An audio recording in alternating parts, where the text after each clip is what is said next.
Good morning, a beautiful morning. Friday. Why am I saying Monday? Because it looks like a weekday already for me. But thank God it's Friday. And welcome to the morning brief. I hope you had a fantastic holiday. And for those who have resumed today, I don't envy you. I mean, it's like the fat cat's prayer when they say, Lord, if you cannot make me slim, make my friends fat. So I know you have resumed work today. What is happening with women and funny proverbs? Because I do not like that I don't have a holiday. So for those who have resumed work today, anyway, well done. Good morning. I'm Anne Nwawadu. If you cannot make me slim, make my friends fat. I don't know why I like that. I shouldn't like it, but it's quite interesting.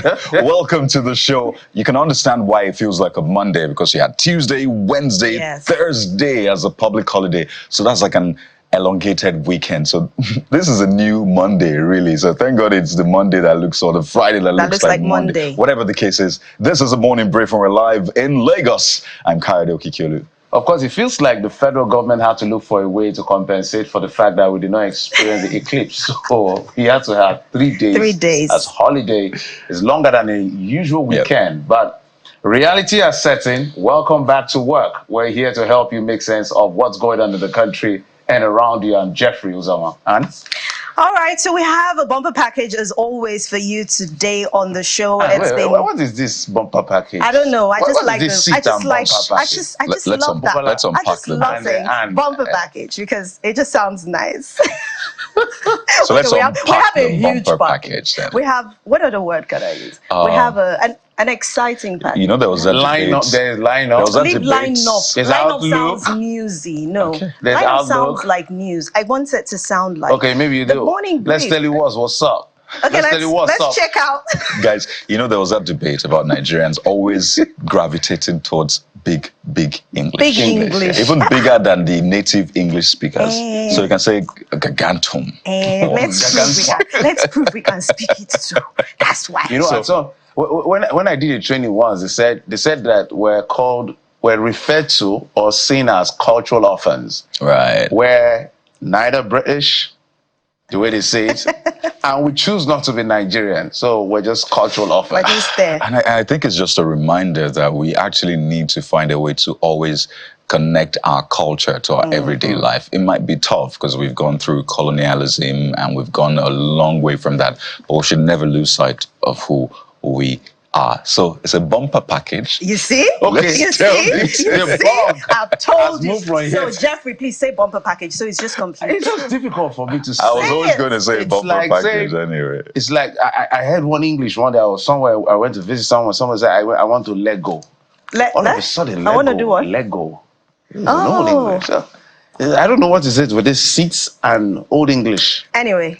Old English is always the best English, but I'll say it again. It's a bumper package today on the show. So okay. We're good.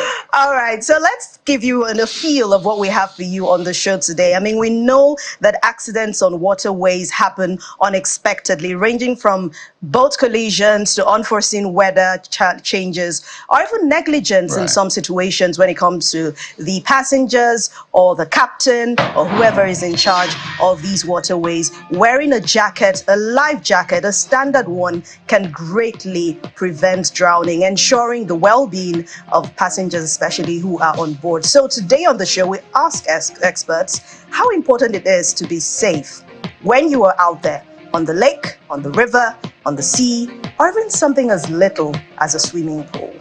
Absolutely. So that is a very important conversation we'll be having this morning. But guess what? It doesn't end there. And this is where all the questions come in. How about learning basic life-saving tips? Swimming on the one hand, CPR on the other. Recent sad events have brought up that conversation yet again.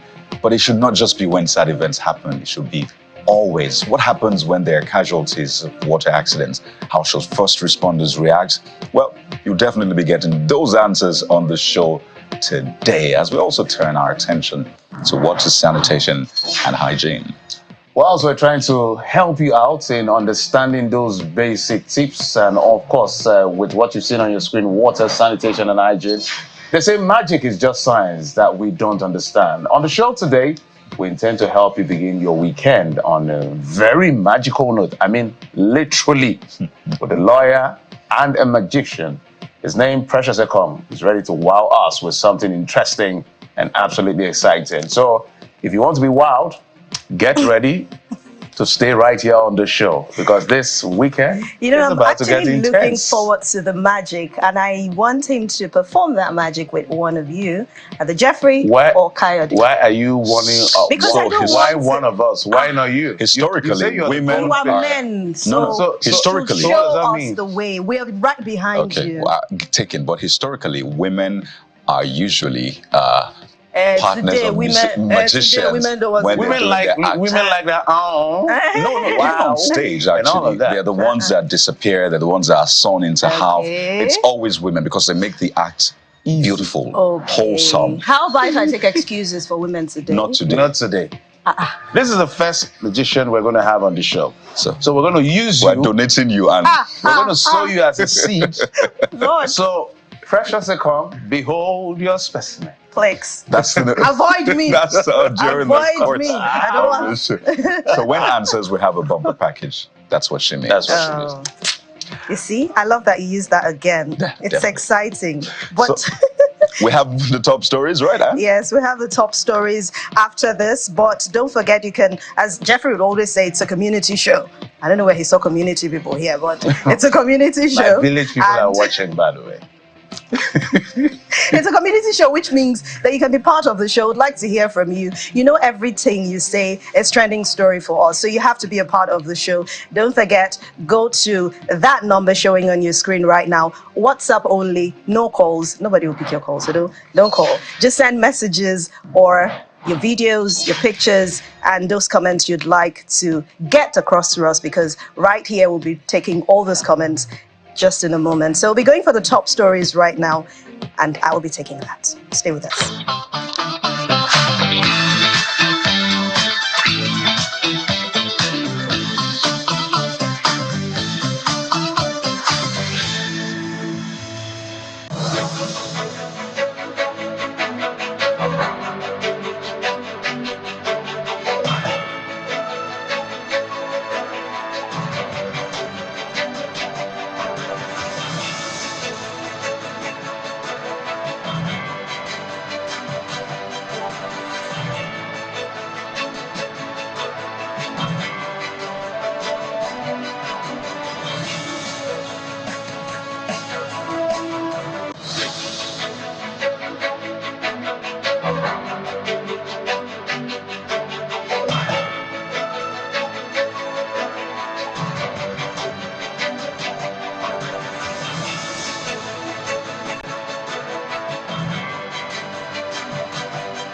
Well, we're here again, and a lot has happened in the last 24 hours. So we're bringing you the top stories on the morning brief today. And we kick off the top stories from Lagos State, where Governor Babajide Sanwo-Olu is saying enough is enough. He said that following what he describes as the spate of infractions in the business district area of Lagos Island. He says that more buildings will be brought down. Meanwhile, the governor has now ordered the indefinite closure of the Sunu market, and that's after Tuesday's fire that gutted the area, mandating relevant agencies in the state to go after those flouting safety regulations in the commercial hub. He said this during his visit to the site of Inferno, which affected about 14 buildings.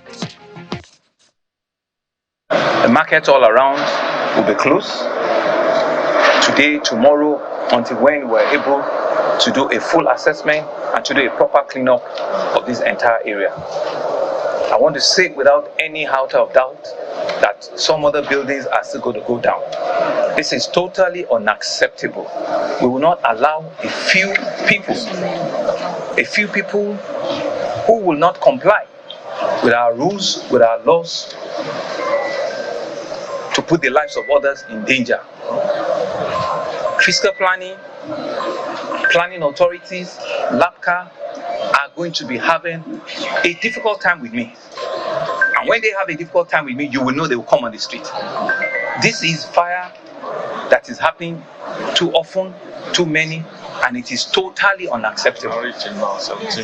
People put generators on top of roofs, on third floors of buildings, on fourth floors of buildings, and we've said that this is not acceptable. Totally unacceptable in residential houses. And we've seen the consequences of inaction. Let's head to Rivers State now, where it seems to be another twist of events in the state's politics, with the former governor Peter Odili endorsing Governor Siminalayi Fubara, praising him for defending the interests of the people. Well, Dr. Odili, who was the state governor between 1999 and 2007, said that Governor Fubara, having secured his election both through the ballot and the courts, is now the political leader of Rivers State. The former governor was speaking at the commissioning of the primary healthcare center, which was donated by his PAMO Foundation in Doni, that's his hometown in Obo-Egbema, Doni local government area of Rivers. For standing up to your oath of office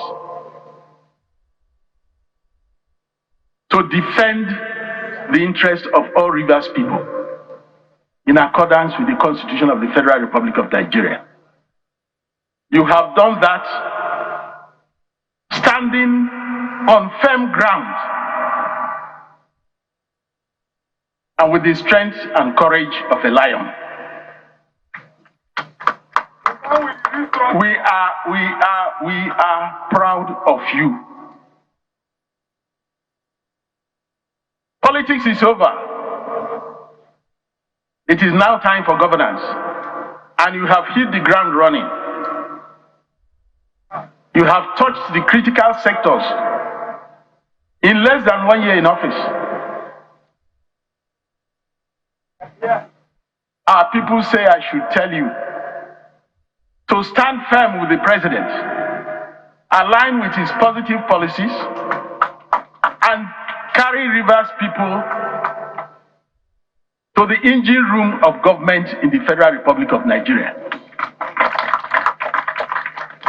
For those who have not bothered to pay attention, if you look at the map of Nigeria, the entire map of Nigeria is sitting on Rivers State.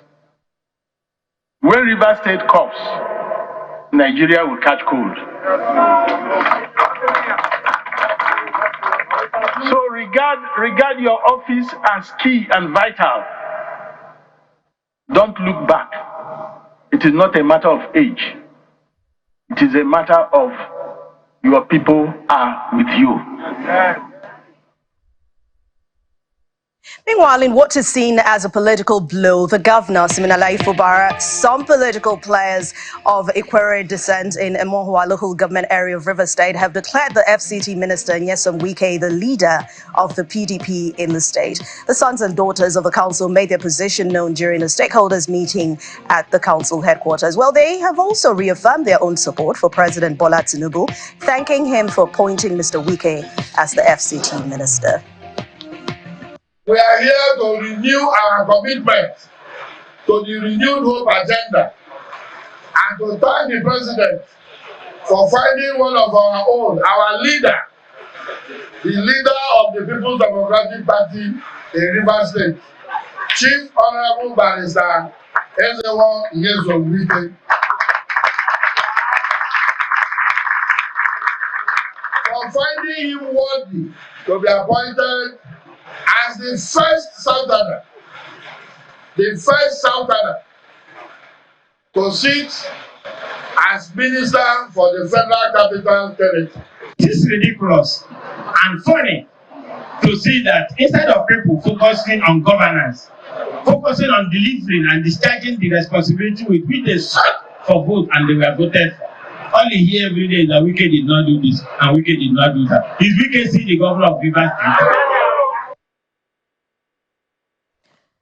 Let's move away from politics now. The Minister of Power, Mr. Adebayo Adelabu, has tendered an unreserved apology to Nigerians for criticizing their use of energy. You'd recall some comments he made in Abuja last Thursday while he was addressing a news conference. Well, he accused Nigerians of wasting energy by keeping their freezers and their air conditioners running, even when not at home. A practice, he said, is due to cheap electricity in the country. But as expected, his comment attracted criticism from citizens. But during an interview on our political program, Politics Today, the minister said he was sorry for what he said. It was actually an innocent advice with regard to energy consumption management, which we believe will go a long way in reducing people's energy bills. And that advice was actually directed at those that we believe, because of the recent increase in tariff, you start enjoying 20, 22, 24 hours of power supply. What I said was that the fact that the tariff for Band A, which is for 15% of the total electricity consumers, will increase by over 200% does not necessarily translate into 200% increase in their electricity bills if power is properly managed in terms of consumption. The example of the freezer, well, it might not have gone down well with majority of Nigerians. I would say, oh, sorry about that. It was never in my intention to insult anybody. It was just out of my passion and my eagerness to ensure that we make a change in this sector, which has suffered a lot of setback for some years. Well, let's turn our attention to security matters. Some good news coming in from Plateau State as it gets ready to resettle displaced persons in over 100 communities back to their ancestral homes before the farming season starts. The state task force saddled with this responsibility is now assuring the internally displaced persons of speedy resettlement to their various communities, especially in areas of security and reconstruction of their destroyed homes. We are very impressed with the government as far as we have seen them on ground that they want to return those that are displaced. After this incident, most of their crops were destroyed. And as a result of that, they don't have any economic power. If you have occupied a place illegally, we will make sure the law takes its course so that the people who are entitled to a fair hearing get the justice. One of the things we are also assessing is not only looking at the households and their return, we're also looking at the security situation around them. Development, the first civilian governor of Old Abia State and former Minister of Science, Technology and Innovation, Dr. Wunaya Onu, has died. Dr. Onu, who hailed from Ebonyi State, created partly from the Old Abia, was an All Progressives Congress presidential aspirant back in 2023 election, is reported to have died yesterday in a hospital in Abuja. Dr. Onu was appointed Minister of Science and Technology by the former President Muhammadu Buhari in November 2015, a position he held until he resigned in 2022 to contest for the presidential ticket of the APC at its primary, but then he lost to President Bola Tinubu. Meanwhile, Governor Francis Nwifuru of Ebonyi State has described Dr. Onu's death as sad, saying that he was a thoroughbred politician, an advocate of justice and fairness who stopped at nothing to render the best services to his people. Meanwhile, reactions have continued to trail the death of Dr. Wunaya Onu. President Bola Tinubu has paid tribute to the former federal minister and extending his condolences to the Onu family. In a statement, President Bola Tinubu described him as a luminous star in Nigeria's political firmament, a principled draftsman in the founding of the APC, a valiant partner in the victory of the party in the 2015 elections. President Tinubu affirms that Chief Onu epitomizes Nigeria as he believes in and defended Nigeria's unity, advocated peace and promoted fellowship across the Niger.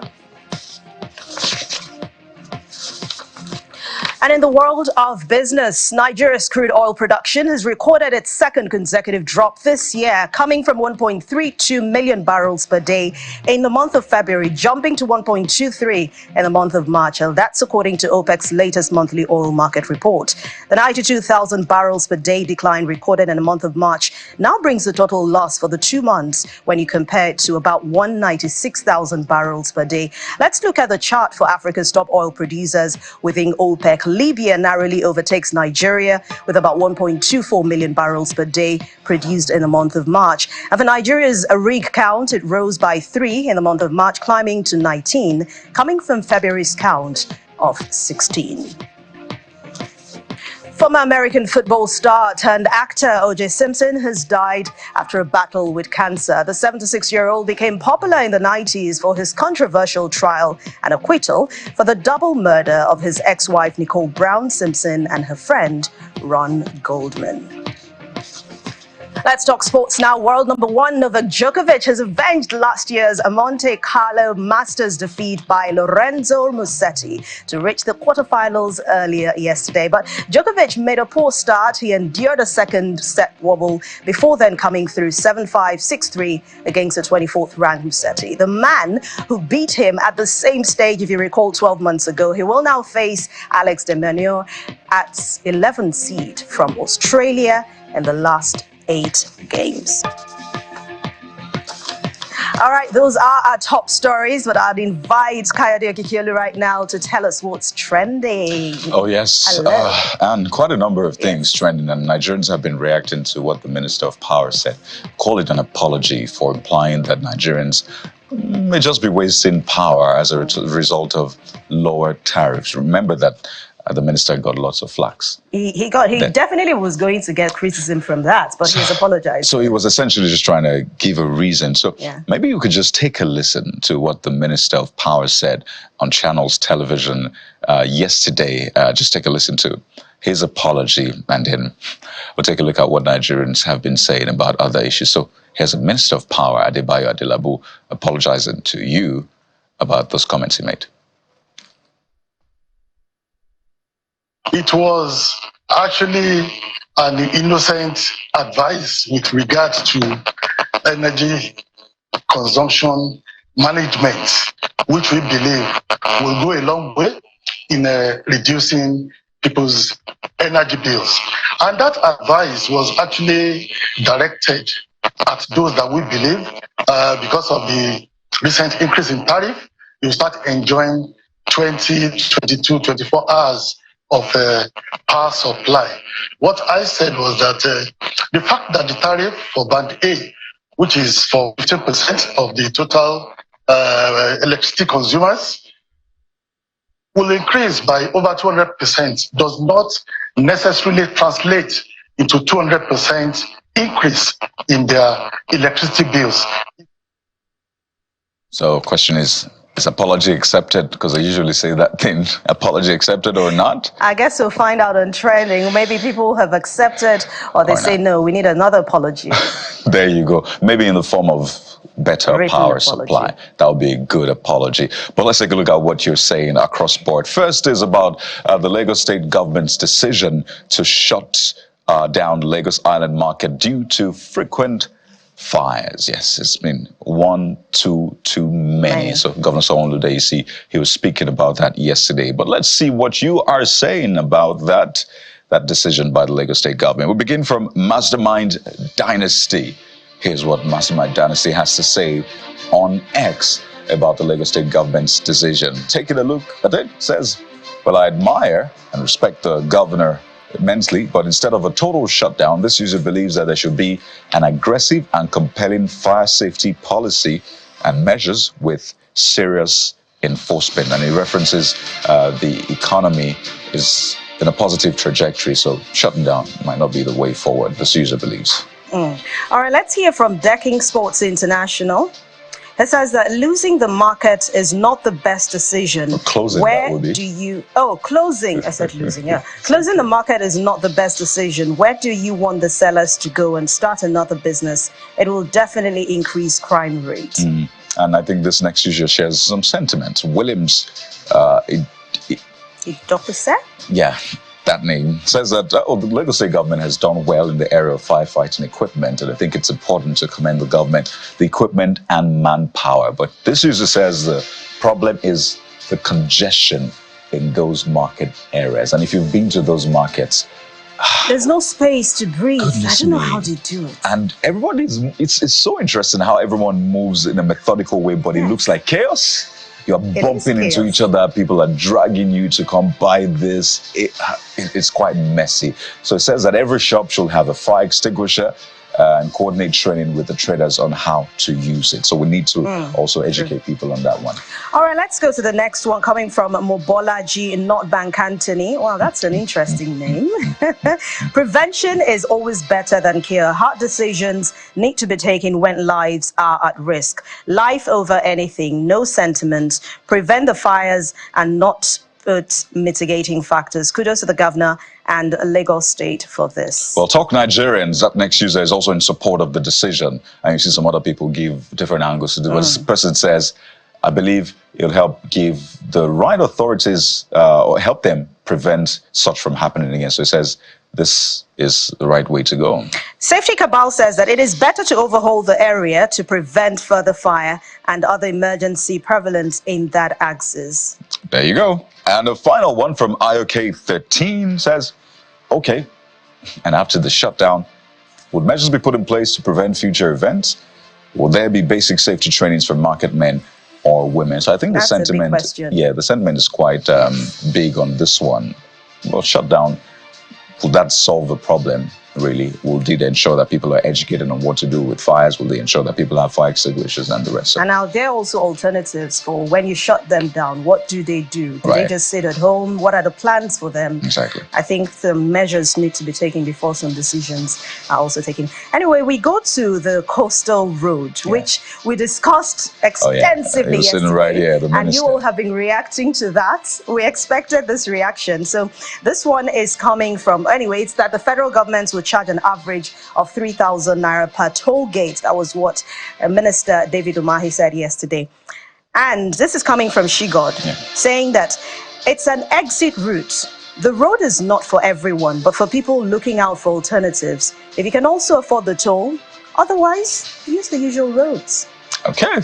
I've seen in other climes, you know, how you have some highways that are tolled. Tolled, yes. Particularly some to the airport. So it's tolled if you want to get there on time. It's your choice. Use the highways. But if you want to take your time, you can use the usual routes. Take a look at this next one. It's Lake 0808 saying, everything cannot be free if we want development. However, the government must also ensure adequate compensation to increase users' purchasing power. Okay. Purchasing power, what are we buying? You're purchasing. So I imagine you're saying the wages generally. But you know what? Perhaps you send a rejoinder so we'll get the context. Amy to explain this. Anyway, Behia Sene says that I'm sure the price will be reviewed downwards by the time the road is finished. Economy go don pick up.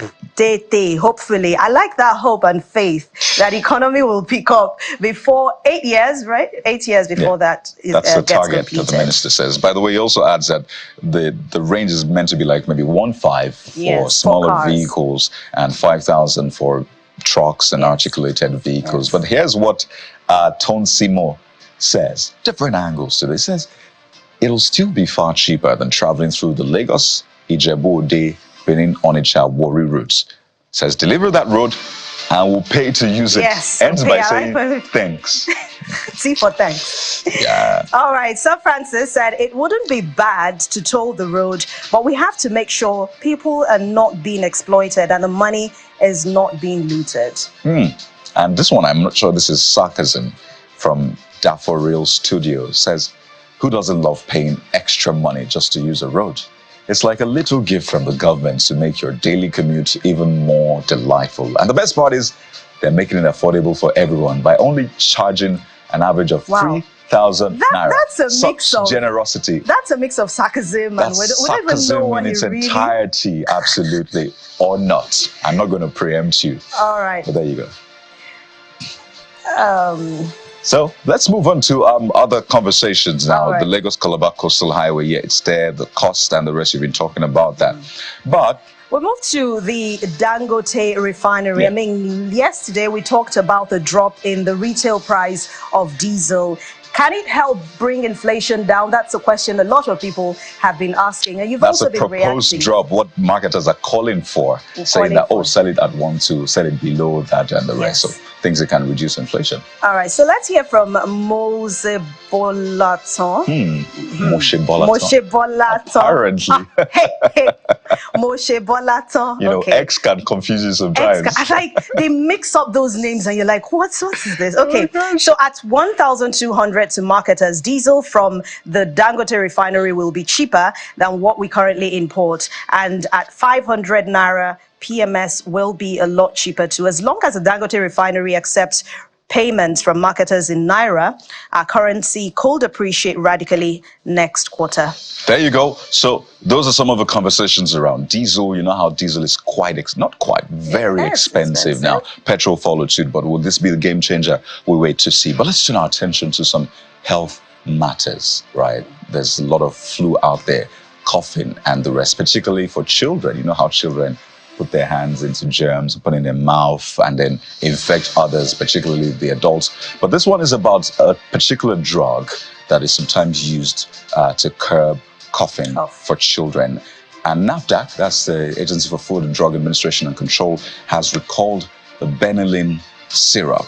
So there's been a lot of comments about that. We start from Classic_Wife says, God saved my son the day I used Benylin Pediatric 5 mils and he weighed 18 kg. It was prescribed though, that's what this user said. I went back to complain the next day after fighting the battle overnight with lots and lots of water. Says this is a first-time mom treating.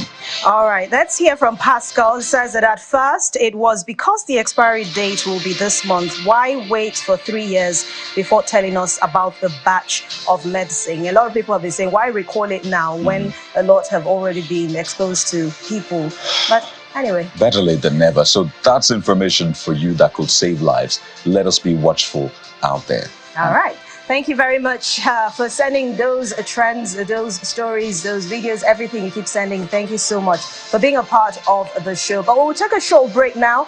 We're just starting, so please don't go anywhere. Stay with us.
Welcome back. It's still the morning brief right here on Channels Television. Of course, 2 days ago, the news space, literally across the country, was inundated with that very sad incident. Nollywood actor Junior Pope and several members of the crew, about 4 or 5 of them, passed on. They drowned in that river while filming, which is why that conversation has to be brought to focus as to safety on our waterways. And we have Oluwadamilola Emmanuel, the General Manager of Lagos State Waterways Authority, here with us to help us out on this particular subject matter. But before we take that conversation on to the next level, we have a breaking news that the Federal University students, 2 students that were kidnapped in Federal University Wokari have now regained their freedom. So that's the breaking news we're getting, that the students that were kidnapped, Federal University Wokari in Taraba, have now regained their freedom. We're going to bring you details of that particular story as soon as we get all of it right here on the program. So we're excited to see that those students are now off the hands of the abductors. But let's come back. Okay, so that's in Taraba State. Wokari is in Taraba State, by the way. So just an update on this particular story. So the students have regained their freedom. We don't know yet whether they've been reunited with their families, but that's information we're getting from our correspondent in Taraba State. Let's come to you, Mr. Emmanuel, on this first. I'm sure that it's a sad development. We all saw that, and so many questions were asked. But the generic ones were, why were they not wearing a life jacket? Some were saying the video showed that the guy was driving with too much speed. We don't know the full story. So everybody's giving their own version of the same event. What do you make of that situation, and what could have been done differently? Well, obviously, it's very sad initially when you hear these kind of things that happen. But of course, like you said, clearly several measures were not in place. The very first thing that happens at every jetty is that there will be state officials of the waterways, either state or federal, to ensure that basic safety measures are in place. Because obviously, there's the regulatory enforcement. There is also the passenger's responsibility to ensure that, am I safe on this journey I'm about to embark upon? And of course, the boat operator themselves must ensure they adhere to basic safety measures. And in this case, we didn't see any of that, unfortunately, on this incident. And of course, him doing the video as well, speaking to the driver and telling the driver, slow down, slow down, slow down, also speaks to the fact that the driver clearly was not even listening to what he was saying. It was basically, I see like a fall down, or like just like a crippling of the entire system, when clearly the system was not in place. But now when you talk about system, are there agencies in charge of these boat drivers or captains, whoever is on the sea, taking charge of a boat or a ship, whatever it is? Are there agencies in charge of these people to ensure that safety standards are met, no matter how maybe they're in rural areas, wherever they are? Ensure that safety is key. Yes, so basically there is a national body, and a few states have a few state authorities, like we in Lagos have a Lagos State Waterways Authority, which I work under as well. And the whole idea is that both the national and the state, right, will work together to ensure that each of these points where there's water transportation, all safety measures are in place. So yes, there's meant to be bodies, but in a number of states, well, I'm not sure. I'm not sure if that is the case. I mean, it's a sad event, really, and I know a lot of people are suggesting that, I mean, we could explore waterways, really, yes, particularly for Lagos. Yes. And now we're contextualizing in Lagos and hopefully extrapolate it to other parts. Lagos, because one, there's a lot of traffic in Lagos, and yes, we could do well with the waterways. And I know that there's some work going on there. But as a user, now not a road user, a water user now, what are the checklists? What are the things I have to tick off before even thinking about getting into whatever means of transportation it is I am getting into on the waterways? What are these basic things I need to tick off that list before I get into it? Yeah, the very first thing I would always say is the life jacket. Now, this life jacket most times are provided by the operator, or you have your own personal life jacket and you own your personal life jacket and you decide to take your personal life jacket on every journey. Because you see, generally, research has shown that water transportation is actually the safest mode of transportation because of that life jacket. We have accidents on the road every day. You might not hear about how many accidents happen on the road every day, but immediately any accident happens on the waterways, trust me, the news spreads quite fast. So that life jacket is the singular most important thing you must have on that journey. Sorry, let me just butt in quickly. So some of us, or some people, don't trust the water, whether you have a life jacket or not. But I need to put it on record. Once you have a life jacket, you can never drown. You will be safe, yes. You know, until of course rescue will definitely attacked by a shark.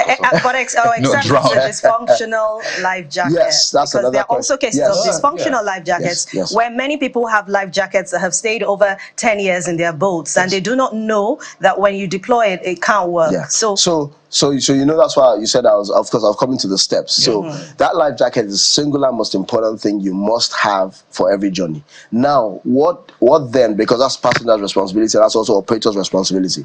Now, what will the regulatory bodies then do? We do what we call a biannual inspection twice. Now, check the boats and also check their life jackets. If you find any life jacket which doesn't meet the standards any longer or are worn out, you confiscate them. So, of course, they will pay fines for having those life jackets. But the state government understands that transportation sometimes will be subsidized one way or the other. So the state government every year donates life jackets to these operators, apart from the fact that they should buy those life jackets themselves. So with those checks, you find out those life jackets, which obviously, and of course, we rely on passengers telling us, if you see something, say something. I went on this boat today, this is the name of the boat, he has confiscated life jackets. Immediately he gets to his point of destination. We then have state government officials, which are called water guard corps. They are the ones who will look at those life jackets and say, well, you have this life jacket, this boat is not going to be allowed to move anymore until these life jackets are replaced.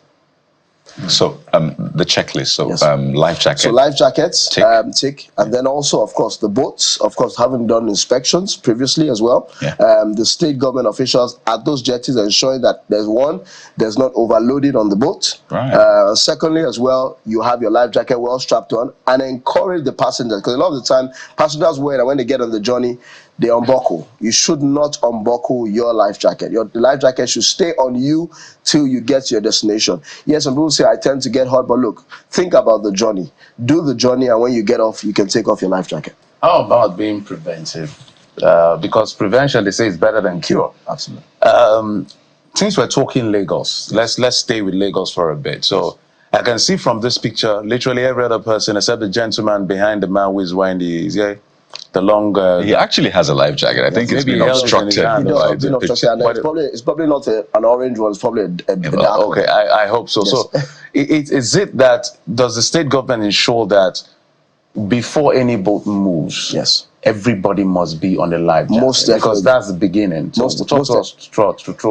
talk to us about that process. So basically, what happens is that before you get onto the boat, right? Obviously, you're coming in through the building. That's if he has a building. It's called a terminal. If he has a building, but without the building, it's not called a terminal. It's called a jetty. Now, once you walk onto the platform, before you get onto the boat, you are handed that life jacket, so that once you are seated in the boat, you are wearing that life jacket, right? And because you're wearing that life jacket, even you as well, you feel the fact that, oh, I am safe on this journey. And that's very, very, very important. So the prevention, like I said, will still be the fact that you must ensure that you're wearing a life jacket and you've strapped it properly. That's why we even have officers on our jetties to ensure that everyone has worn that. So if they see any passenger passing them and they hasn't, you're not going to go until you strap that jacket. And generally, there's been a 95% compliance across Lagos State in terms of wearing life jacket, because over the years, we have emphasized on this as well. Let's go back to one picture I saw on the screen where it was an overcrowded boat. If we have that picture, yes, that's it. So if you say that the agencies who watch this and ensure it doesn't happen. I remember there was a time when cars used to be overcrowded. There used to be like 5 people at the back, 2 people in front. But government ensured that 1 person sits in front, and now it's just 3 people at the back. And right now, that is still in place. It still happens till this day. Why can't it happen for the waterways, where specific number of people are to enter a boat and it's not this overcrowded? Because this can easily capsize. Well, to be honest, I can't verify if this picture is Lagos. I'm sure it's Lagos. No, it might not be. It looks well. We don't know if it's Lagos, there was a picture that was trending about a year ago with small, I don't know if you saw it, school children. Yeah. And they were saying it was Lagos. Apparently it wasn't even Lagos. So I'm not saying that these things will not happen. However, generally on the boats, you would know from the boat how many people should sit on each row. And there's seats basically in the boats, if you look at the boats. But these ones are the ones where you have the wooden platforms, and those platforms, you know how many people as well should be on those boats. I remember I said the state officials on the jetties will look at all of those boats as they're going and be able to stop any one of them and be able to say, look, this is what and of course we started to enlighten the passengers a lot more. If you see something, you must say something. Complain. I'm not happy with the standard life jackets. I noticed a leakage on the boat, and of course be able to send a message or call a number, because we have emergency numbers as well, which you can obviously call us on, and then we can obviously respond much quicker. Yeah. So there's really no excuse for waterways to not be manned by state officials. Absolutely. Every one of them, or each of those waterways should have government officials. So it calls to question what's happening across board as well. Speed limit. So I have my odometer on my car, for example, so I can see my speed limit. Even if I'm a passenger, I can peek and say, no, this man, you're driving beyond 80 if I'm on the 3rd Mainland Bridge. That is. But for boats, what's the speed limit? What should the speed limit be? How do you know when the boat is moving too fast? You obviously can't jump out at that point, but what should be the mentality? Well, generally, at every point on the waterways, right, different locations have different speeds, and they're actually called knots. So you say 6 knots, 8 knots, 10 knots. That's how we describe the speed limit. So different areas have different speed limits, right? And these are things that obviously at sessions where you have with the boat captains, and because they're both called boat captains, and some of them who have their own their own conductors are called deckhands. Now at those training sessions, they're obviously enlightened on what is the safety speed, what's the speed limit for this particular area in which I function in. So they would tend to know those speed limits. And when you're on the boat, you as well would know, and of course it happens a lot of the time, because remember, these operators as well are trying to get to the destination quickly. And not only them, we even have passengers who are telling them, oh yeah, hurry up, I need to get to this place. And we always advise that passengers should not do that, and operators don't always listen. Don't listen to passengers. If you have any problem with any passenger, please report to us and let us know that this passenger told you, and you are telling them, no, I will not do this. Especially happens because, for example, I'm sure, I don't know whether but you know, Ikorodu to the island, which is a very popular route on a weekday, is just 25 minutes. So easily, if I leave Ikorodu at 7 o'clock, I will get to the island well before 8 o'clock. And sometimes that means that if I want to get there, that means I need to get to the jetty at 7 a.m. as opposed to getting there at 7:30 and wanting the boat to make sure it speeds and gets there before 8 o'clock. So we also get those kind of things. But generally, the speed limits would always be assigned, of course, by the authorities based on the particular location. So let's talk about when these incidents occur. Yes. What should be done? Okay. So one of the things we've realized, that I'm sure you know, this is the age of technology. And Lagos State, apart from the fact that we have the personnel at the jetties, we've also deployed the use of technology as well. So we have the first of its kind. It's called the Waterways Monitoring and Data Management Center, which is situated in Falomo. And what it does is that it enables us to be able to monitor real time what is going on around strategic jetties. Because from those jetties, you have a camera of about 2.5 kilometers, which can see the long-range haul around those jetties. Now, immediately an incident occurs, right? Usually, of course, you know, there's a lot of panic. This would happen. So what will usually happen is that a call will usually go through, of course, an emergency call. Now, that emergency call will go to the 767 or 112, or even though we have our own direct lines as well.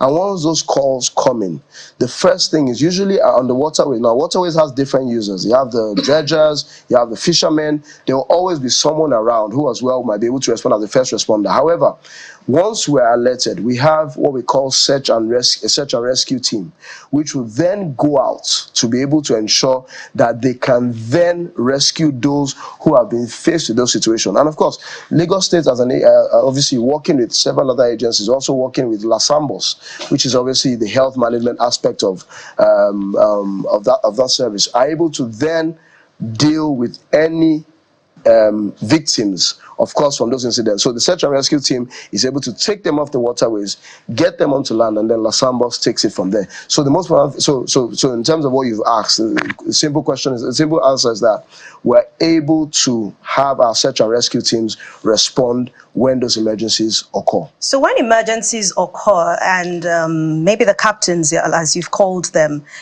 do they have punishments that they have to suffer when they are guilty, for example, of putting a person's life at risk or in danger? Are there punishments, proper punishments, to ensure that they adhere strictly to instructions when next they're giving those instructions? Yeah, most definitely. I think just even over a year ago, one of the captains who caused the untimely death of about 15 people was sentenced to death. So there are those measures. But look at what happened. It's almost like the downfall driver, the other day. Immediately happens, they know that what they've done is bad, so they run. Yeah. So the same thing with the waterways as well, because when it happens as well, they want to escape. So what we obviously starting to do now is, of course, the data. And of course, you must have referees, you must have people who stand for you. So those people as well who have to be held accountable. Because when you escape, then you'll be held accountable for. So most definitely, that's what happens. Good one. Two issues I want to quickly raise. There's been controversy around the cowrie cards introduced, the extra charges, card maintenance, insurance, and people are like, it looks like you're charging us extra. And I know you have to respond to that. But I want you to quickly speak to communities around riverine areas. So when accidents happen, the communities sort of take charge and say, well, there is a certain spiritual power here that we need to appease. You have to maybe bury somebody, in sad cases of death, or they say there has to be some sort of ritual, and they basically take charge. Is that existent here? How do you handle this? Because they have their strong beliefs, and they believe if you don't do that, they'll have repercussions. So how do you handle that? Well, obviously, we won't speak against that, because obviously it's tradition. But one thing that is key, and of course, coming to bear, and we must realize that, this thing, you have to constantly keep looking for ways to improve things. It just shows that even at our communities, we need to do a lot more training. For our people, because obviously sometimes they will need to learn the basic things like CPR, and how do you quickly administer CPR if you're the one who's there, and everyone across board should be able to understand what basic CPR is. So I would say, of course, not only tradition, but the first thing we must realize that people, when you find out the victims from those kind of incidents, CPR has to be administered immediately, of course, to be able to help people and make sure. What if they want to take to a shrine instead? Well, obviously, you can't stop that at that point in time, because obviously it's almost like as if you're going to go against the crowd. But the first thing should be done, basics that should be done for them will be the basic CPR. But ensuring, most importantly, like I said, when you have the water areas, ensuring that there are officials there to be able to at least put things in order and make sure things are in place. You didn't respond to the cowrie story. Okay, so you said you wanted me to do this first. Yeah. So let's look at this, right? Now, why have we introduced cowrie? And why is cowrie there in the first place? And cowrie is the one. It's the system on the road transport, which is currently being used on the BRT. It's the only system on the rail service, both the blue line and the red line, right? It's only natural that as well it should come on the waterway. So there's an integrated system. However, now, one of the things obviously which we hadn't done over time was with water transportation, there had to have been, of course, the insurance cover.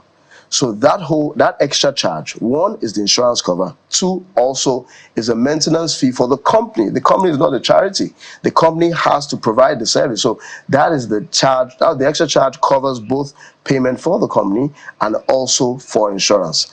And this it's part of a subsidy, because there had been some sort of price reduction, percentage reduction. No, that's what happened on the water. It's because the stakeholders initially were adverse to cowrie.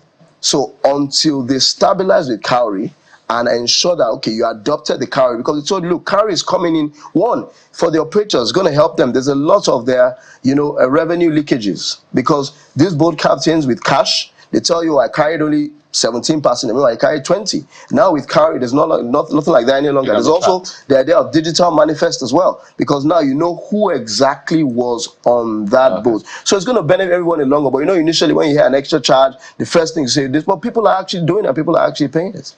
Well, it seems Lagos has gotten a few things right. We hope that across the country, this will be replicated. Maybe some other time we invite other other states of the Federation to see what they are doing. But we must thank you. Thank you. We will have to invite you to talk about the different areas and the waterways and all of that. We don't have time to explore within Lagos State. within Lagos especially, because I know the popular ones, so maybe there are other ones we'll also talk about.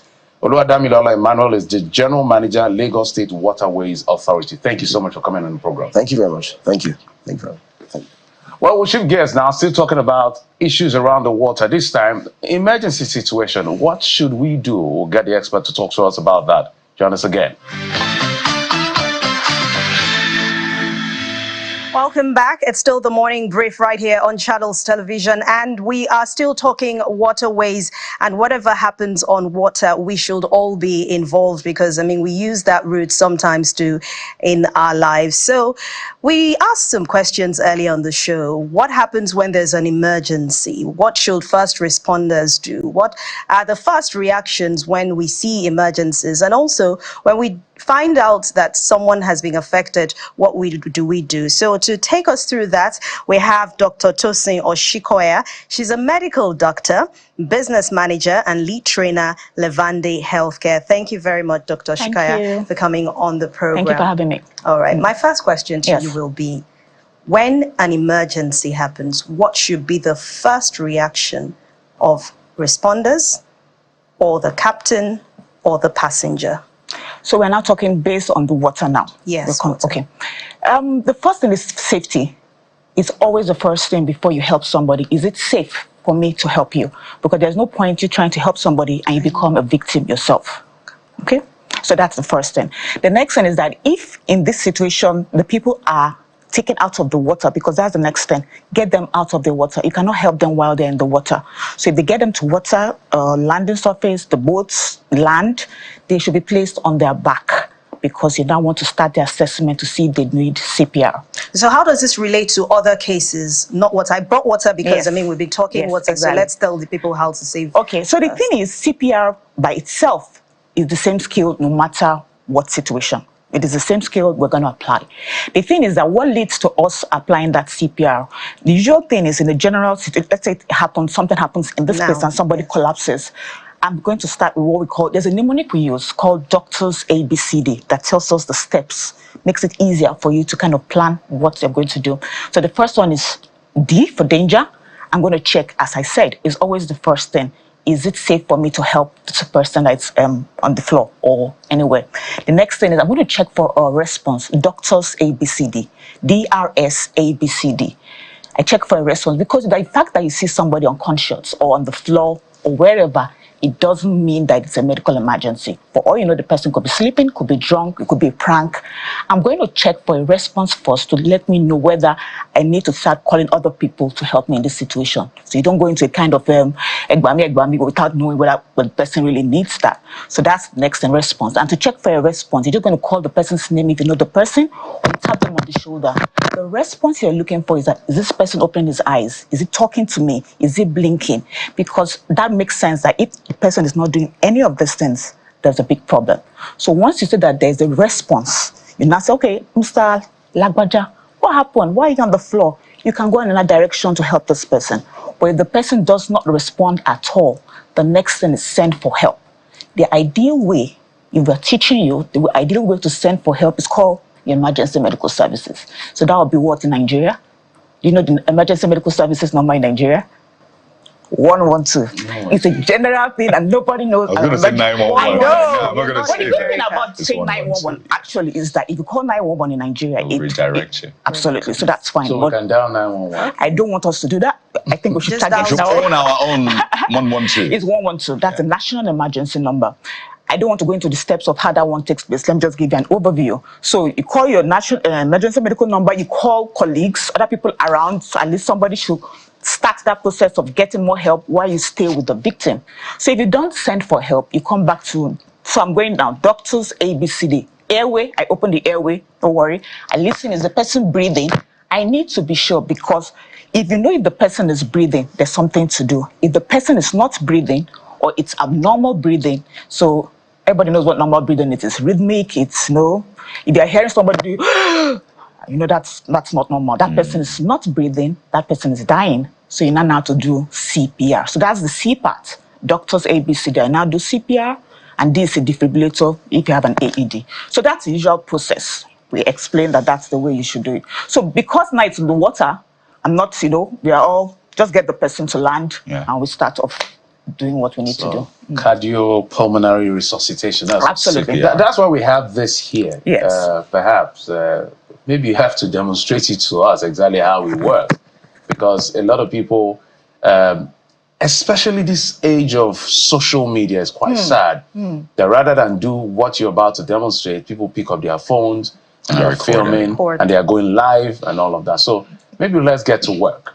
Before we start that, I want to say something about the fact that if people are unconscious or presumed unconscious, because you don't assume anybody's dead just because they are not moving. Assume they're unconscious and you're going to take the steps to help them. The thing about knowing that you have to do CPR is that you must do it very fast. Within 4 minutes of blood not getting to the brain damage starts. So you have limited time. So this is not something you leave the person down and you just say, okay, call somebody else somewhere else. I need to start CPR immediately. So this is the step I'm going to show what CPR is. Before I even I want to add that CPR is technical. I'm just going to give you an overview. You really need to have a practical class to have an idea of what it is you're doing, really. Right. But it doesn't mean I can't show you and you have an idea of what to start, because it's better to do something than to do nothing. Okay, so I'm going to start. So this is our mannequin here. Yes, this is a CPR does a mannequin have a name? And usually in training, I ask the people to name them. So I don't know. Do you want to name him? John Doe. What? He said John Doe. Okay, that's fine. So I'll call him John. Right. Okay, so I'll call him John. Right. His name is, so should I use the waterway as an example of yes, waterway. Okay, so I've dragged them onto the land. Mr. John, Mr. John, Mr. John. He doesn't answer. I tell other people around, okay, get the ambulance, call the emergency medical services, because he needs medical care. The next thing I'm going to do is open his airway, like I said, look in his mouth. Is there anything that has gotten there I can bring out? If there's nothing, I listen for breathing. About 10 seconds, please. Not too long. If I listen for breathing and I see that, okay, this man is really not breathing, I'm going to get into position. The position you get into is to interlock your hands. Put the heel of your hand on the just right in the middle. It's a breastbone. So just the center of the chest, because most of the time these people will be clothed. They're having their clothes on. There's no really urgency. As well. If you know you have an AED, which I don't want to start getting into, you can remove it in anticipation of the fact that what's you need to put AED? Oh, it's a defibrillator. You know those things that shock? The defibrillator. Right. Yes, so that's an ideal thing to have, but not everybody has it. But at least start your CPR. So you interlock your hands, make sure you're over the victim. Let's see that we're getting your... Good. So interlock. Standing now, so interlock. Everybody should learn it. I can just interlock. The next thing you must also do is make sure your hands, your elbows are locked. It doesn't matter whether you're right-handed or left-handed. It doesn't matter. Do what is comfortable for you. Your hands, your elbows have to be locked. Straight over the chest, your shoulder over the victim's chest. Okay. The heel of your hand on the breastbone. Okay. You can see that most people know that the heart is on the left side. I didn't ask you to go to the left. You will break ribs, or rather, you might break ribs. This is a strong bone that can withstand the force. Okay. So you stay there and you go down 1, 2, 3. Now, there are 2 things to learn there. I must give 30 compressions to 2 breaths. 32. That is the cycle. What does that mean? Now, 30 compressions that I'm pressing down. 1, 2, 3, 4, 5. 30 compressions. 30 times, and I give 2 breaths. The cycle is I continue that cycle until help arrives. What is CPR doing? CPR's purpose is to make sure blood continues to flow around the body. Blood is life. Blood must take oxygen to all the parts of the body, especially the brain. So you do 30, you wait. I do 30. No, there's no waiting. Continuous just cycle. Keep doing 30. You have to remember 32. Yes. So think of it this way. I always use this analogy. Your heart is a pump. Consistently since you're in your mother's womb, it's been pumping. Yeah. It doesn't want a pause. Once there is a pause, it's something that's happening somewhere. Does this sound like when the plumber was fixing one of my bathrooms, he said something called air lock. It sounds like, so there's this thing he opens up whenever the water is not flowing, and then water flows little, but I'm just explaining. I know, I understand. I'm not sure I would use that analogy. The analogy I like to use is that there's an electrical pump in your house. You know, electrical pump is that it's always constant. So it takes water everywhere. It's a 2-story building, and it starts from the ground floor, it goes up. Everywhere, bathrooms, toilets, everywhere. But suddenly the electricity ceases. That's what the cardiac arrest is. The electrical signal ceases. So obviously your heart stops pumping. What you're not doing is to take over the function of the heart and be a manual pump for the heart. You're a laborer trying to do this. Right. So I use that analogy that if an electrical pump goes out and you need water in your kitchen, and your pump happens to have this maybe a long road that you can go manual. So you do this, you go out and say, no, I want water in my kitchen. I need to cook today. It's urgent. I go out, I do this, I do this. It's going to be hard. It's not going to be efficient as the electrical pump. It's not going to take water everywhere, but to take water somewhere. So that's what you're doing at CPR. So let's demonstrate. Just a moment. I need to put this in, Fernand. So this person just drowned. So there's perhaps water in the person's waterways or airways, lungs, right? Yes. So there's water stored. What we're trying to do is to get the heart breathing again. Because that's what life is about. So when the person comes to, the person can cough the water out, right? But I noticed that in some videos, you see people sitting the victim up. Okay. So you must always do CPR with the person lying flat on the surface. Always. Anybody doing any other thing is not doing CPR. So you don't sit the person up? You do not sit the person up, except the person is conscious. Okay. Is the person conscious? No, not yet. Then there's no reason to do that, except the person was not breathing. I mean, was breathing and you say, okay, I actually have no idea what is happening in that scenario. So CPR only comes in when you're sure the person is not breathing. The person is not breathing, you're sure the person is not breathing, and the heart is not beating. So I'm not asking a lay person to go and check for pulse. I'm going to assume it's not, once I cannot feel the person breathing, I cannot hear the person breathing, I'm going to assume his pulse is not, except the doctor is on ground, that's the person that will be doing all that. So you're thinking of two things. To take over the function of the heart, I need to make sure it is beating, in quotes. So I'm going to go at 120 beats per minute in the compressions I am doing. So it's a cycle. I want to be kind of synchronous. 32. So by the time I'm doing this compression, I'm doing it at a rate of 100 to 120 beats per minute. And that's why I said I can only give you an overview. It's a technical skill, and you need to spend time to understand it and practice it, because you are taking over the functions of the heart. That's serious. So it's something serious. It's not something you can just go anywhere. But I'll just give you the few points that I can. That the lay people can do. Yes, that can start immediately. Okay. Person must be lying flat on the surface. Assess it is breathing if you can. Interlock your hands. No, but there's a step you missed. I think you should go back. Be sure it's not breathing. I will. If he's drowning, I will get him onto the land surface, and I can check. It doesn't take 10 seconds. Pretend you're not a doctor. It's difficult, but we're just lay people here. I know. I don't want to give too much, because if I was doing a training on this, it takes about 3 hours to get all the nuances right. So trying to give you all that in 10 minutes. Okay, so let's resuscitate this person. Let's resuscitate this person. He's on the floor. He's on the table. I put him on the floor. I've laid him out. I can check the airway. Is there anything in his mouth? Maybe when he was drowning, he swallowed something I can bring out, because that would affect me breathing for him. I listen. Is he breathing? He's not breathing. I interlock my hands, get into position to compress on his chest. I would go down. I only go down 30 times, and I breathe for him twice. But the 30 times I go down, I will go it at a rate of 100 to 20 seconds per minute. So let me do a cycle.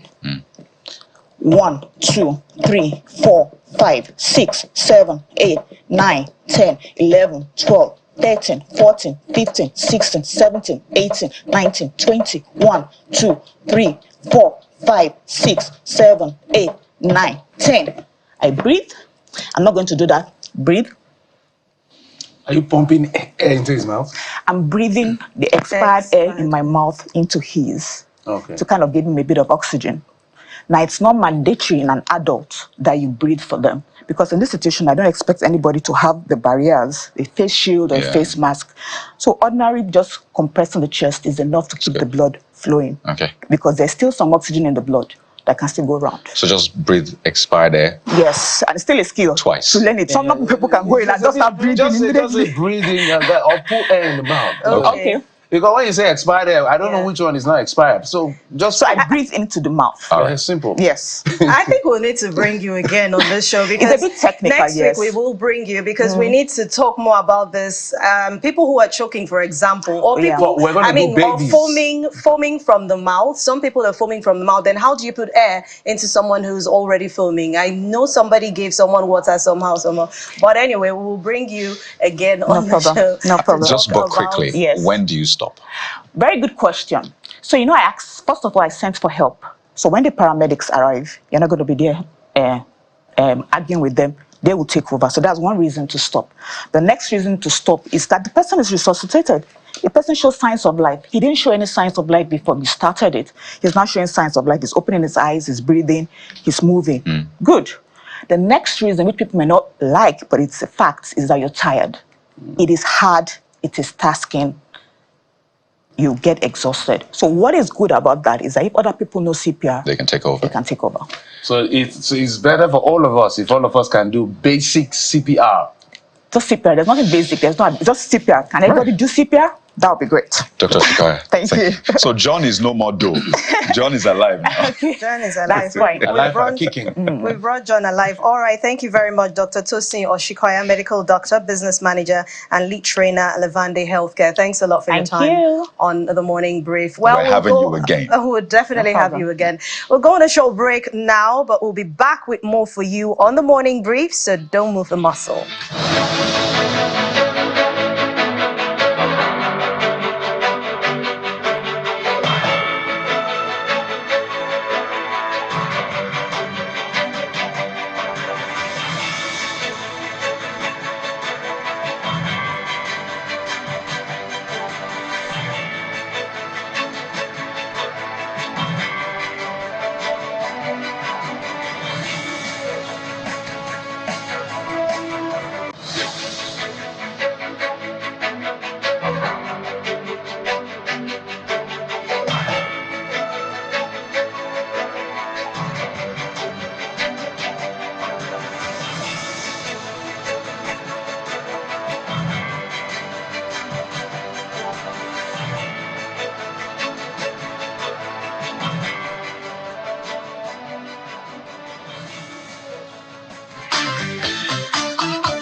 We're big on health this morning, as always, really, because they say health is wealth, and it's important for you to have premium health so you can go about your daily activities and basically make the most of your life. So we're turning attention from CPR, which, by the way, we'll pick up another day, to something also vital. Water can be dangerous, right? But water is actually very good. I'm talking drinking water. You shouldn't go a day without drinking. Okay, we'll get into that. We'll get into that with the expert. But this morning we're talking water, sanitation, and hygiene. It's something we tend to just overlook, but it's quite vital to our lives. And we have joining us on the show this morning a specialist in communication for development, a researcher, public health communication on water, sanitation, and hygiene, which you can call WASH.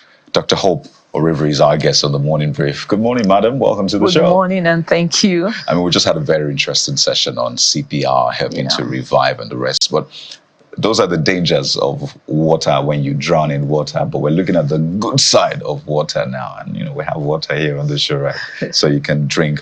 But speak to us about this water, sanitation, and hygiene. We know it is important, but not everybody pays attention to it. We just think it's a given. I'm drinking water, whatever it is. I'm giving my child water, and that's it. But what are the things we need to pay attention to so we do it right? Okay, thank you. The core of health is actually embedded in safe water, sanitation, and particularly hand hygiene. Generally, people think that when water is clean, that is, water doesn't have odor, it doesn't have color, it is safe. It is okay. No, it's not okay. We have to have a clean water kept safe so that your health is maintained. How do we do that? from the source of your drinking water, which should be a safe drinking water, so piped water, you should be able to store your water in a safe, clean, hygienic container, and then in dispensing the water as well. In our immediate environment, we have people get water maybe from water tankers who supply water, and they supply into storage tanks, like containers. But you find out that people don't wash those tanks, they don't clean those, they don't maintain those tanks for upward of 3 months, 4 months, 5 months, and 6 months. And you can have bacteria build up over time. And you can have bacteria build up over time. And this is a big health risk to the health of under 5 children. As of 2019, even up to the latest data for 2021, Nigeria, 2019, Nigeria was top on the list in the world where under 5 children died the most. About 70,000 Nigerian children died yearly. As of 2019, 2023, it was the same. And by 2019, Nigeria was top on the list. By 2021, Nigeria became second behind Niger. And these deaths were closely linked to what's called poor wash, that is the drinking of unsafe water. Like I said earlier, people drink water, they say, oh, the water is clean, but the water may not be safe. In this environment, you could also have people who store their water, probably not without proper lid on the tanks, or if they have containers in their houses, you have their children, particularly in slum areas. The children will just come, take a cup and dip into the water. Even if that water was clean, the child may have played around the environment, dip their hands in whatever dirty things, and they come back and dip their hand into the water, so that water is contaminated. My message this morning is for particularly mothers who have children under the age of 5, because the under 5 children are the most hit in this circumstance that we're talking about. They should try as much as possible to have narrow neck containers for storing water, where you can have a thistle pipe and you can just get the water down, having your children dip their hands with a cup or any container to fetch that water. Let's talk about the root cause of why water is lacking in the country. I mean, the Nigerian Institute of Water Engineers recently talked about lack of coordination, lack of implementing policies, and even coordination and integration among government agencies, blaming that for the lack of access to potable water in the country. How does government come in all of this? What is the role of the government in being able to make sure that Nigerians access potable water? The very critical role of government is what we call governance in water safety plans. Government has the huge responsibility to ensuring that water supply is channeled through safe channels that can get to households, get to communities and all that. And then we can see, I try to capture in the course of my study, I try to capture moments in Lagos where we have places like Surulere, Yaba, Ebute Metta, Oyingo, and just all around. You have the people we locally call Merua, the people who do their water, who supply water in small jerry cans. Yeah. It is as a result of a systemic failure to be able to channel the distribution of water adequately to households. So you see those itinerant water suppliers go about supplying water. It is because there's a failure. You know, the capacity, this water distribution channels had been built for decades back, and today capacity, talking about increase in the population, we are still using the same systems.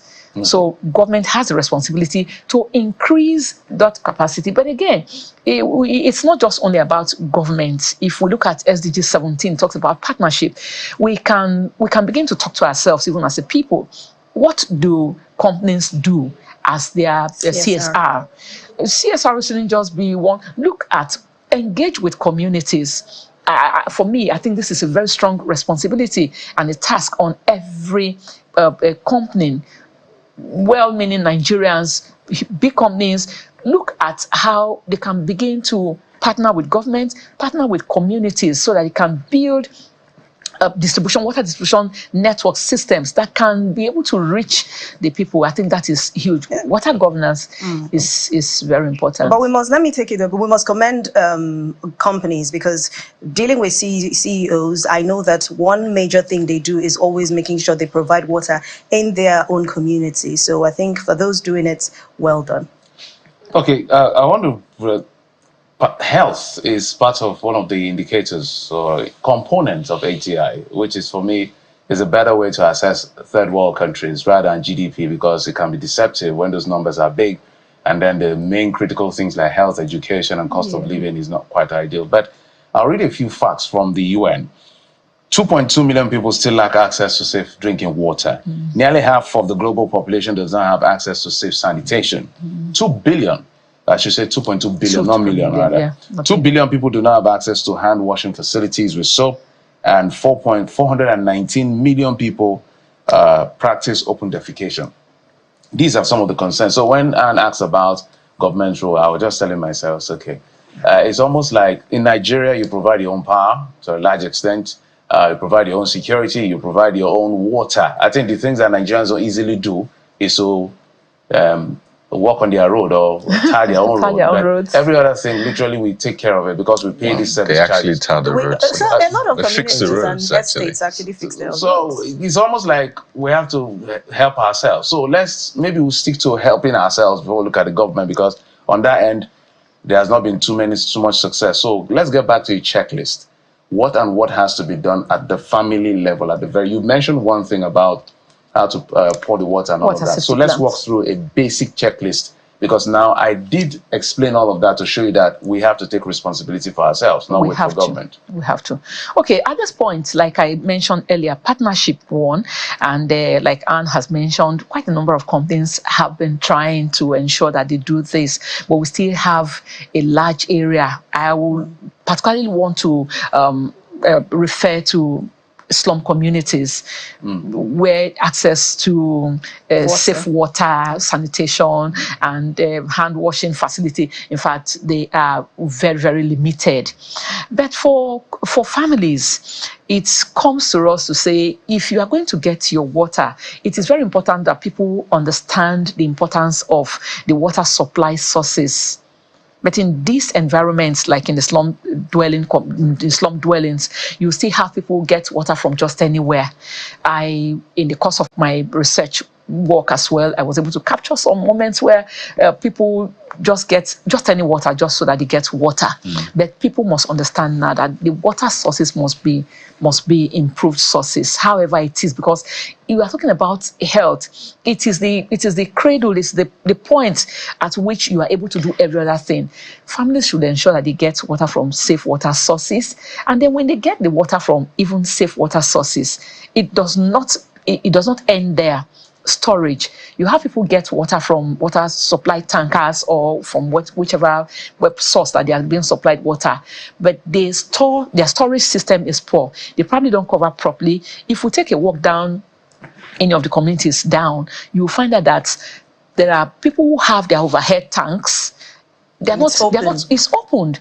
There was a video that made the rounds, went really viral. Monkeys, these tanks were up there, but they failed, or they didn't close properly. They didn't close tight. They just probably placed the covers on top of the tanks, and the monkeys, inquisitive as they are, when they pushed it open, entered and had a very good bath. And then that water goes right into your home, and you say there was actually a monkey that drowned in the water, and they didn't know. And that also happened in one of the highbrow schools in Lagos some years back. They also failed.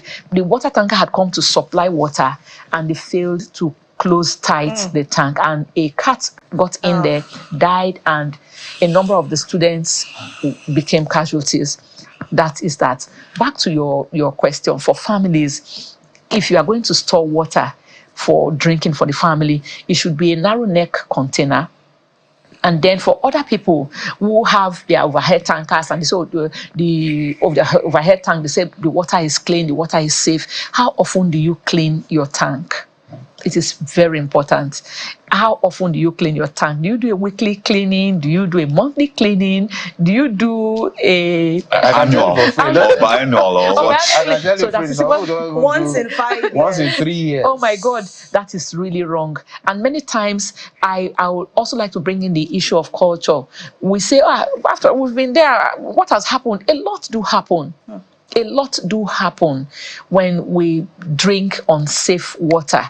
A lot happen. People fall sick, they get sick of this thing or that and all that. I want to just assure you, if you keep your water safe, if you follow a proper water safety plan, culture, you clean your overhead tank every week or every month, let's not exaggerate, every month, I think that would do a great deal. And then for those who also patronize the itinerant water suppliers, who we call Merua in our local parlance in Lagos, I think it's also very important for us to engage with them. The big problem is a disconnect around the ecosystem of the water we get, water we drink, and safety. We can actually ensure that we do engagement with these people and encourage them on how they can clean those containers. The Merua who supply this water to big communities, like I said, I have seen it in Surulere, yes, in Yaba, even in Lekki. Yes, no, Lekki, don't even go there. Lekki is really bad. I have seen it happen, and I have taken up. I'm taking up an initiative right now, indeed, to educate these water suppliers so that they can begin to clean. You have the chlorine bleach that can be mixed with a little water to clean the containers. It doesn't take anything, just within a few moments. Let's look at these images. Yeah. Well, this might not be in Lagos, obviously, but I mean, see the source of the water that they're fetching into the jerry cans to go supply people. Yes. I mean, you don't have to do a water test to know what will be in this water. I mean, looking at it, you can. It's really obvious, and they put in jerry cans and ferry to the homes of people. Yes.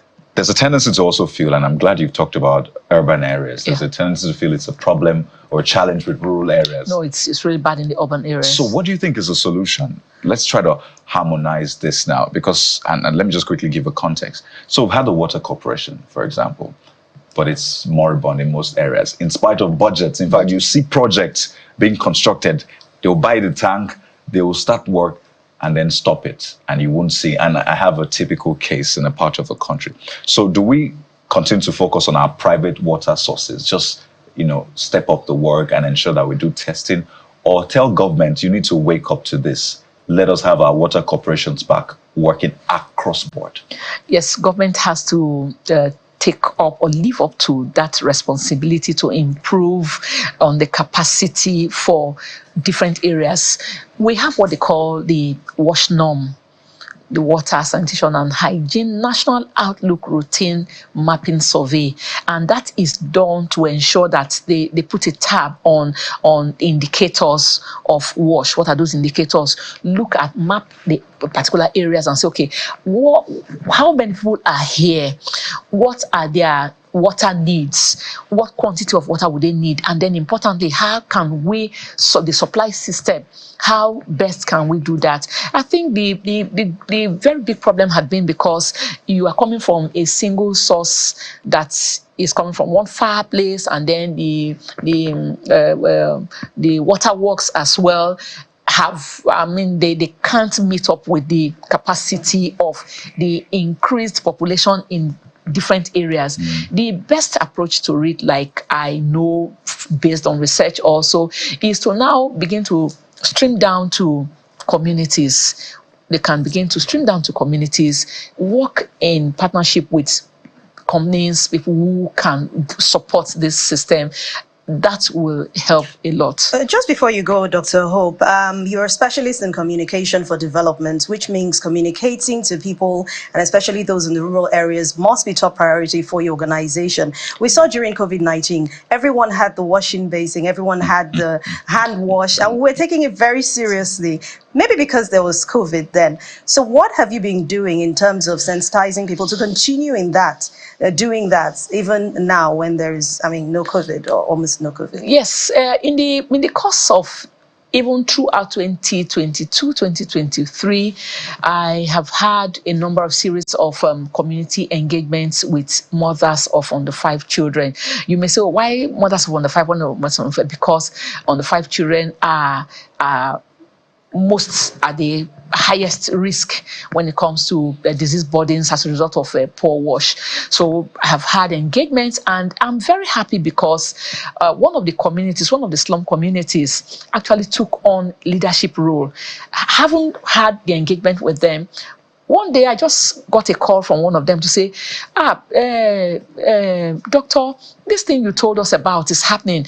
Our community has flooded and our children are playing all around. And you talked about NTDs, as neglected tropical diseases that happen as a result of maybe getting into bad water and all the rest. Yeah. My joy was that means they came to an understanding. It simply means engaging with communities. And what I've also found that is it is not enough to engage with communities. Who are the sources of the engagement is very, very important. Right. I found out also that, they say, you just don't come and speak one big grammar to us. We don't know you. And then you go at the end of the day. The communities want to engage with people who they know, their community leaders. Right. They say they want people who they can knock at their door at 1 a.m. or 2 a.m. and say, I have a problem. Okay. And those people will be at their service. Well, Dr. Hope, thank you for giving us some hope in this area. We're speaking to Dr. Hope, a very specialist in communication development, researcher, public health communication on WASH. WASH is water, sanitation, and hygiene. No be wash, as I say. Thank you so much for your time on the show. Thank you very much for having me. Well, I have a question for you. What do you think about magic? Well, let's answer that question in a few seconds. We have a magician joining us on the show. You don't want to miss this, I promise you. So stay with us right here on The Morning Brief. We're back soon.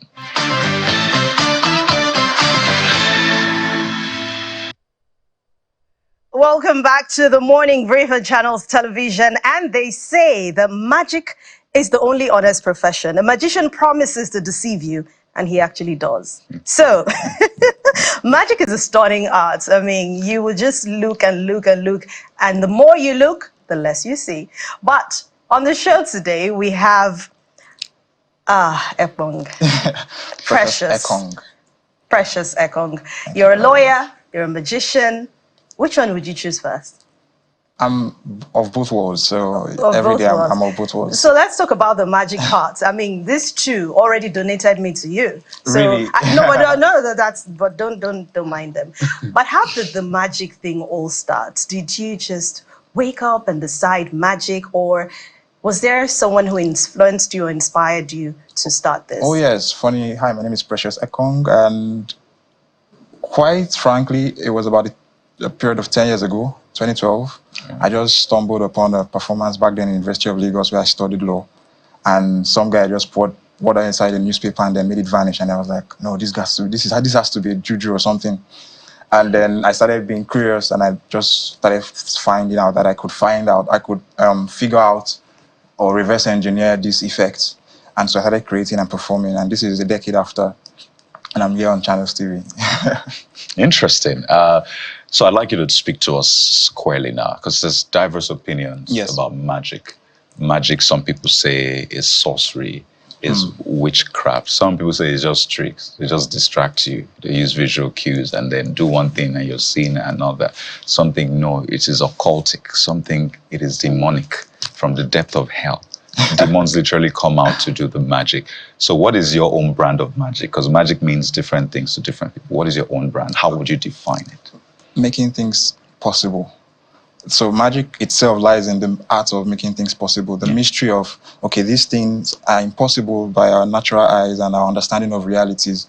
Then as a magician, you come in and then you create the illusion of possibilities. And funny enough, my native name is in Sikak, meaning nothing is impossible. Right. Oh, wow. So it just fits Sikak perfect. Havasi. Aha, very correct. So it fits perfectly to what I do, and it's even beyond magic. It's even beyond, okay, as a performer, it goes to the things that you set your mind to.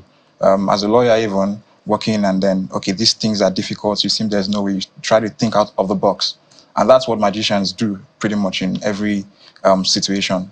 They just try to make demons. And I like the part where he said illusion, which means that it's illusion, not the ones that carry spirits. You said about. it perfectly, that the magician's duty is to make you believe the impossible. Yes. So whatever you see is real. So for context, okay, it is not jazz. Let's break it down. No, it's not jazz. It's not jazz. juju. Very, very clear. It is not jazz. It's not metaphysical. There's no supernatural powers. We're just skilled. It's like an art. It's just like anybody could learn a skill, and then you perfect it by meditating. So and let's walk back to the moment. You told us about the moment when you saw someone do it in the University of Lagos, and you were out. Yes. Okay, I think I like this. What was the first one you did, and how did you feel? Oh yeah, funny enough, it was a card trick. Every magician starts with a card trick. So you find, where you have like 8 card tricks. You're familiar with cards? Like yes. Of course, a pack of cards, yeah. So yeah, just trying to be clear. Simple trick, elementary, but people perceive it and then like, wow, you can actually raise the dead. But when you go deeper and understand and study more, you get to do elaborate effects like the ones I've done in the couple of years I've been performing. So the people study to be magicians. How did you learn the arts? Yes, you read a lot of books, you watch a lot of magicians. There are a couple of magicians even in Nigeria, apart from myself. So there's a community itself where we call ourselves the League of Nigerian Magicians, trying to make sure that the craft is accepted in Nigeria. We have weekly shows we host around Lagos, in Victoria Island and thereabouts, so people can be exposed to magic and even want to learn more. And that's exactly what we've been doing. No. Okay, so I know reading books can actually help you learn, because I have read one book before about magic, and cool. I was able to do a card trick. I was able to do that. But I stopped at that. I didn't continue. But you would have been a magician if you continued. I don't want it. Anyway, you are also a lawyer. So how do you balance deceiving people and then defending them? I like the very good question. So I work in a law firm, Mullen Partners, where we have a team of people, apart from myself, very exceptional team of people who render legal services, corporate litigation, and the rest. So most of the burden isn't shouldering upon me, and then I get to learn a lot of the law from these people, these amazing people.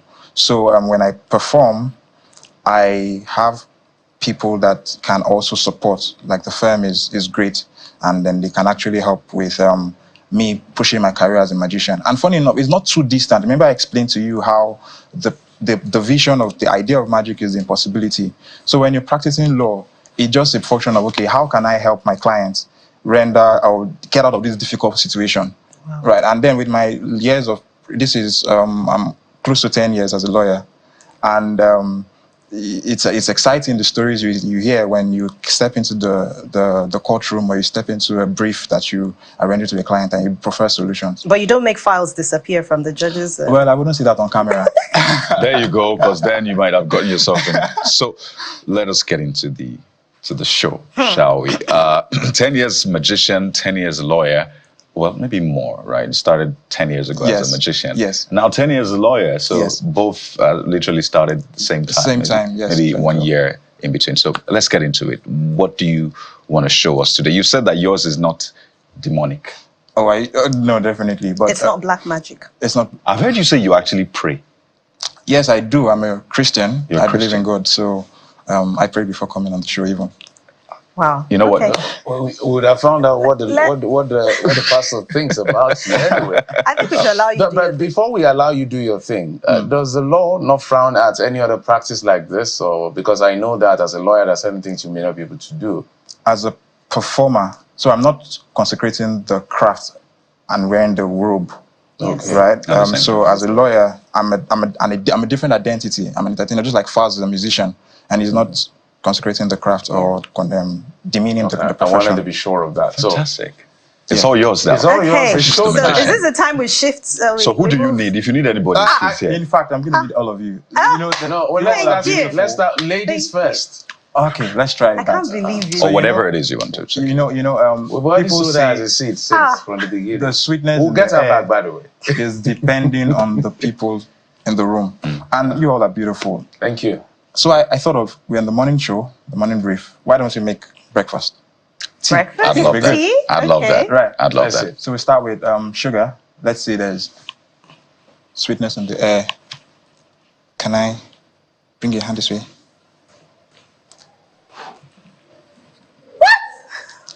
And you can check that is actually sugar. That's sugar. It's actually sugar, ladies and gentlemen. No. You need to use the We zoom need to into see this. it on your... So that's sugar in my palm. He just Let me gave me some sugar. let the camera see it. There you Where's go. our camera, man? So where should I put in my mug? Spread the hand. Hold on a bit. Just hold it. Yeah, Just hold it. Aside sugar, we can actually make other things.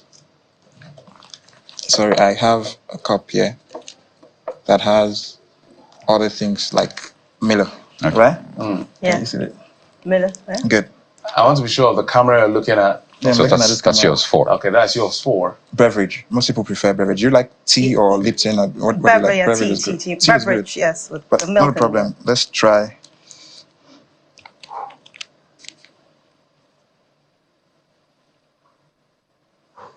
Okay. We're getting there. Ladies and gentlemen. 2. I still have the sugar in my palm, by the way. Yes. There's still sugar there. In fact, let's keep the you You're want watching tea, right? Yes. Yeah, I needed hold on, to. hold on to wait. Okay. Okay, you hold your lips. Hold on, Trey. Wait. You know what? You can actually pour your beverage back in the cup. Okay, I can put my sugar. Yeah. We're making tea, guys. We're making tea. Another thing we need is, let's see, we need.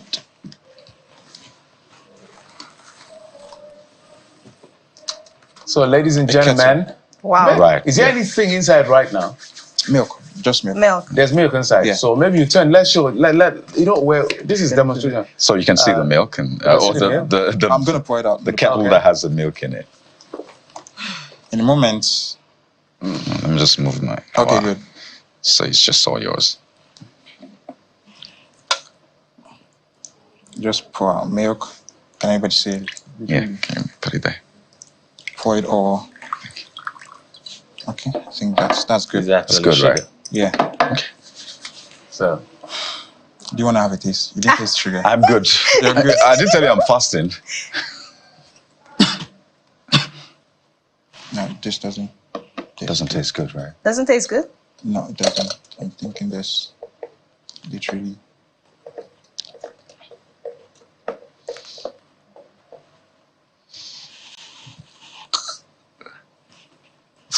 Yeah. How? So that's what happened.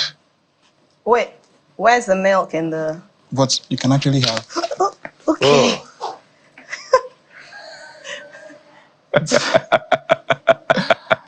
Don't go anywhere. It's still the morning brief. All right. Special the magician doing his thing. okay.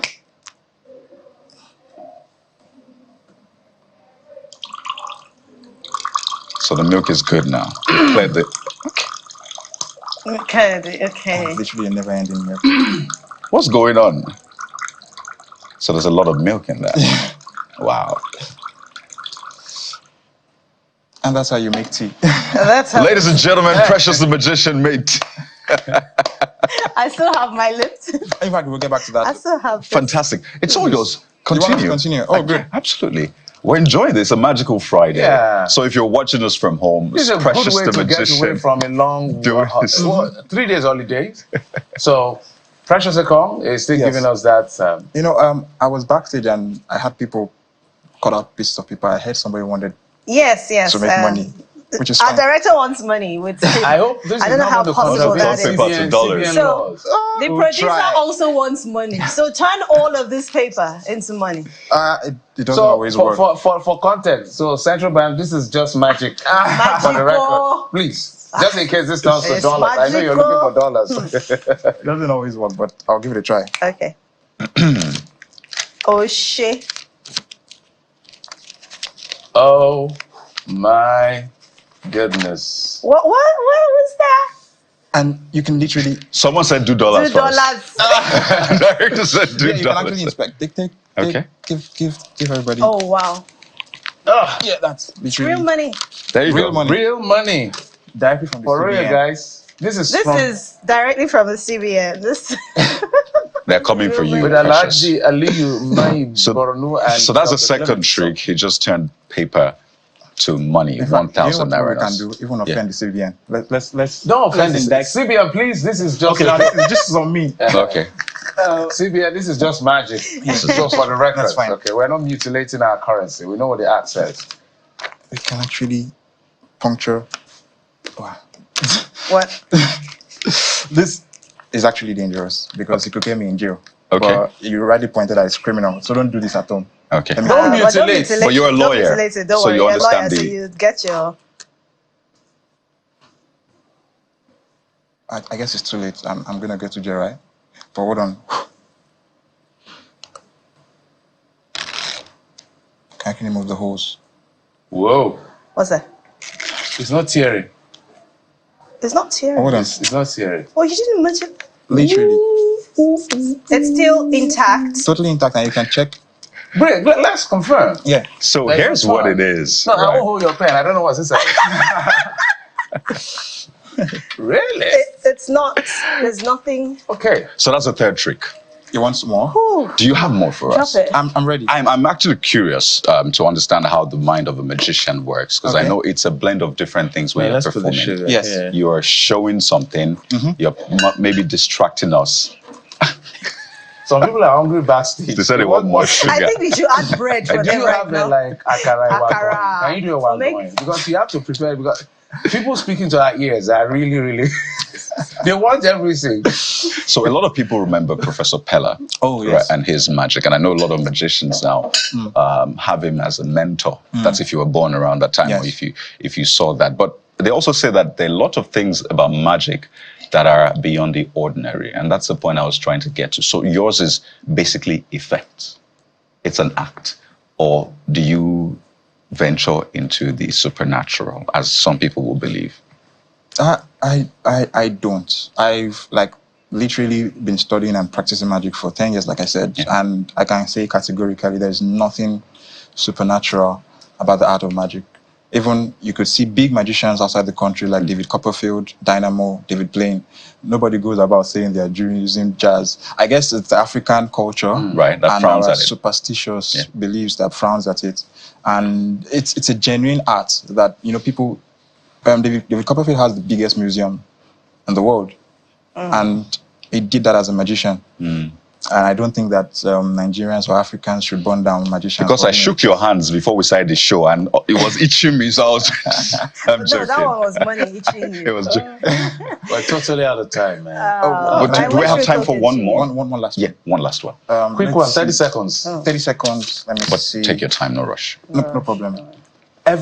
I don't want to mutilate the bill anymore, but can you see that the codes to this? Can you write it out? The code, the serial number to the notes, the bill, right? exactly. Okay.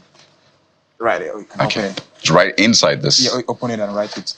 The idea is it's like some sort of magic paper, right? No, this is not magic paper. Okay. This is just a normal sketch pad. Right. All right. So the code, I write the serial code. Just a serial. Yeah. No need for the alphabet.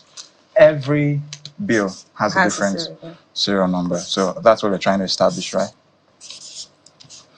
And why I wanted to write it is so that we can always refer to it later on whenever we see the bill. Do you want me to show you? Yeah, you can show me. Okay.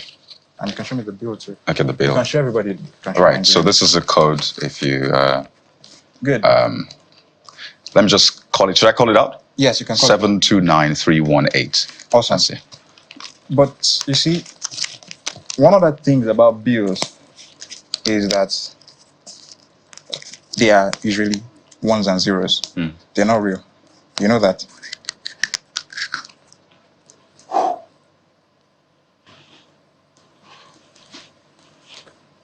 You've been holding on to the T. I've been holding on to the T. Yeah. Yeah? Hold on. Hold on to the tea bag. Take the tea out. Yeah. Now. Did you feel that? Feel what? Now, the bill I have a scissors. The bill literally left this and went directly into there. Into this. Into Yeah, this? you can cut it open. And literally, that was genuine Lipton. That's not changed the bill. So let's call the number. Let me call the number. What's that number again? 729-318. This is 729-318. Ladies and gentlemen, it's the morning brief. This is the time to get home. This is the time we have to say it's okay. Ladies and gentlemen, Precious the magician. Put your hands together. Thank you very much, lawyer, magician. You made us wow. So it's a magical weekend for everyone. Thank you so much for coming on the show. We hope we have you again soon. All right. Wow. Let's breathe first. Let's take a deep breath. I sanctify. All right. Okay, guys. So it's been Thank you so much, Precious. It's been an amazing time with you. Absolutely. Thank you so much. It's been a magical Friday. I'm sure it's going to be a magical weekend for you too. So we wish you all the very best. And thank you so much for sticking with us through the 2 hours on the show. I'm Anne Nwawadu. I'm Kayode Okikiolu. My heart is still beating though. I'm Jeffrey Uzama. Bye-bye. Goodbye.